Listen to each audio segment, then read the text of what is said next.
Assalamualaikum warahmatullahi wabarakatuh. Perkenalkan, nama saya Al-Mulazimah. Saya mahasiswi dari Fakultas Ilmu Sosial dan Ilmu Politik, Prodi Ilmu Komunikasi, Universitas Nasional. Pada kesempatan kali ini, saya ingin mempresentasikan tentang logical fallacies. Apa sih logical fallacies itu? Jadi, logical fallacies adalah suatu proses bernalar yang salah. Proses penalaran yang salah dan tidak tepat ini membuat argumen yang dikemukakan seseorang juga menjadi salah. Ada dua hal yang menyebabkan suatu argumen menjadi salah. Yang pertama, terjadi apabila premis-premis yang menyusun sebuah argumen itu salah, maka kesimpulan yang mengikuti pun juga salah, meskipun dasar dari penalaran yang dibentuk berasal dari premis yang valid. Lalu yang kedua, suatu argumen menjadi salah apabila seseorang itu menetapkan kesimpulannya benar, meskipun pada kenyataannya premis yang membangun argumen tersebut tidak menggambarkan kesimpulan yang dicari. Jadi sederhananya, argumentasi yang mereka sampaikan itu tidak nyambung. Dan ternyata dalam kehidupan sehari-hari kita banyak loh menjumpai penggunaan logical fallacies ini, baik yang disengaja maupun yang tidak disengaja.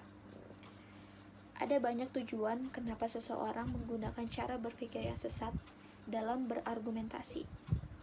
Termasuk diantaranya adalah propaganda, tipu muslihat, dan dijadikan sarana untuk mempengaruhi orang lain. Pelaku-pelaku yang sering menggunakan logical fallacy tentu sudah tidak asing didengar oleh kita, yaitu diantaranya pengacara yang tidak adil, politisi-politisi yang kotor, bahkan media yang tidak netral pun menjadi pelaku tindak logical fallacy.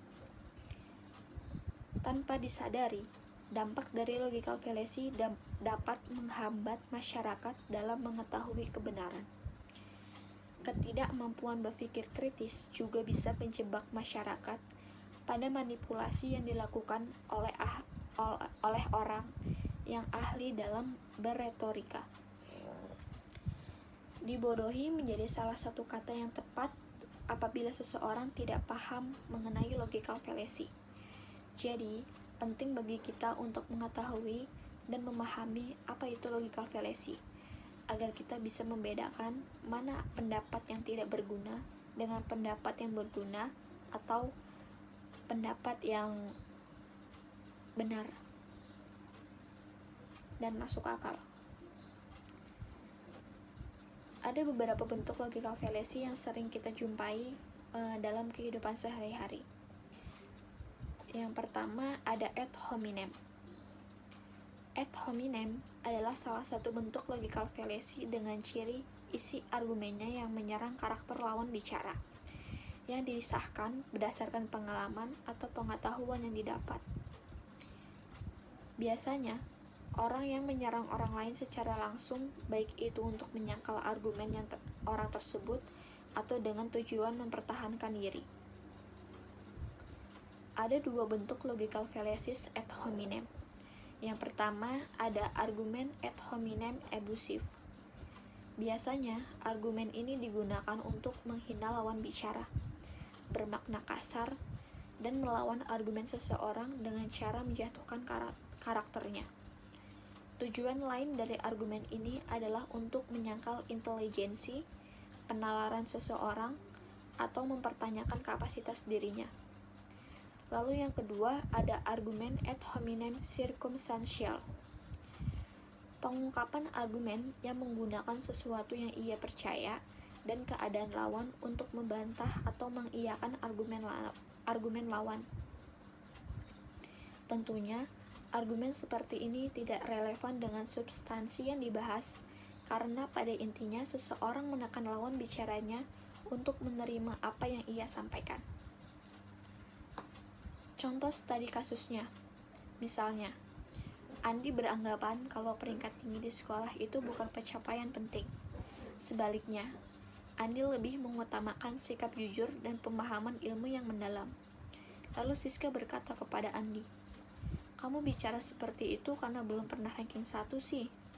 Nah, perkataan Siska tersebut merupakan suatu fallacy ad hominem karena mengandung unsur pembunuhan karakter.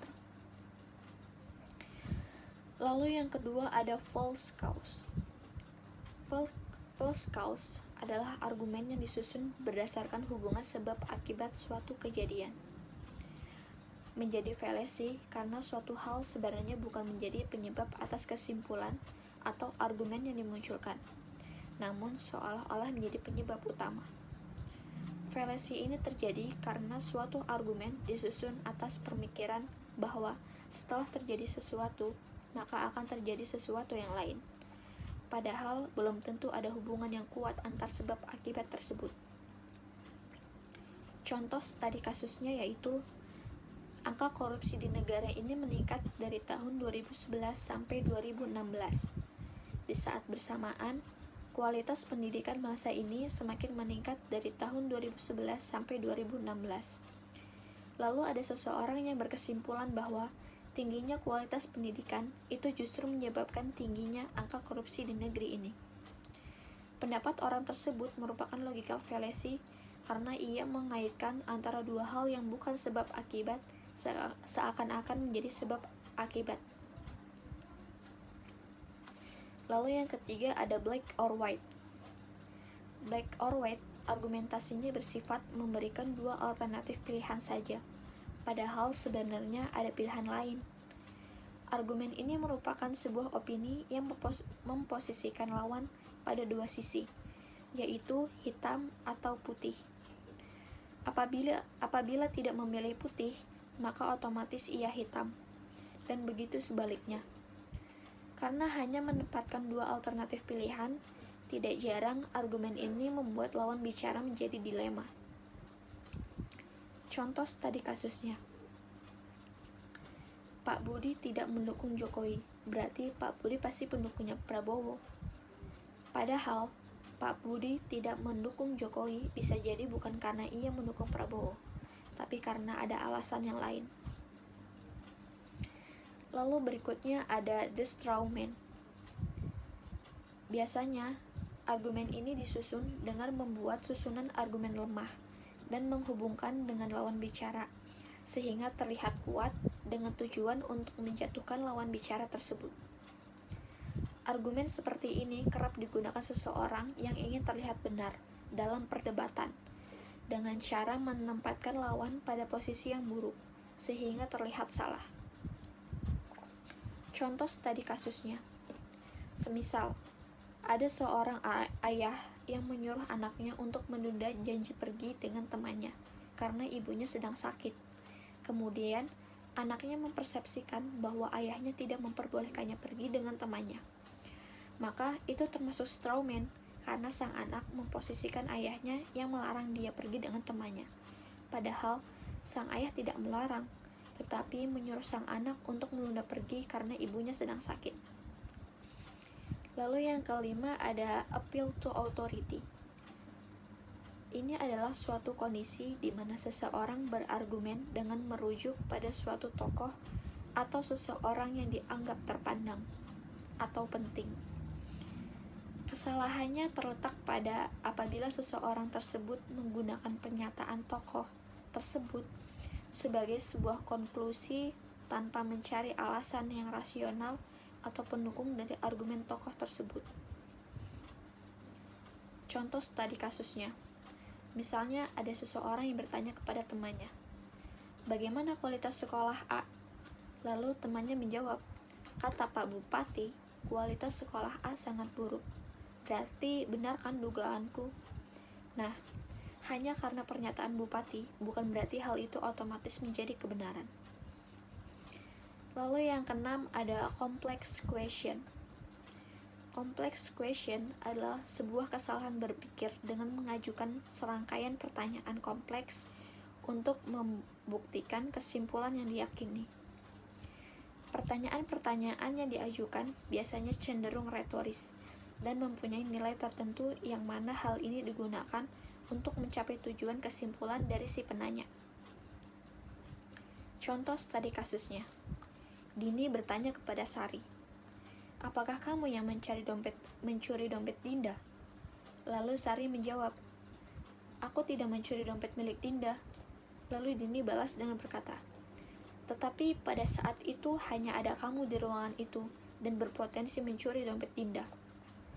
Hal yang dilakukan Dini adalah bentuk dari complex question, karena argumentasi yang ia katakan mengarah pada suatu hal tertentu dengan motivasi untuk membuktikan sesuatu. Nah, jadi demikian adalah beberapa bentuk dari logical fallacies yang sering kita jumpai dalam kehidupan sehari-hari. Mungkin banyak di antara kita yang sering menemukan itu tanpa kita sadari ya.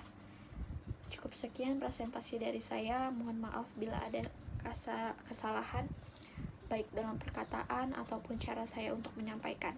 Wassalamualaikum warahmatullahi wabarakatuh.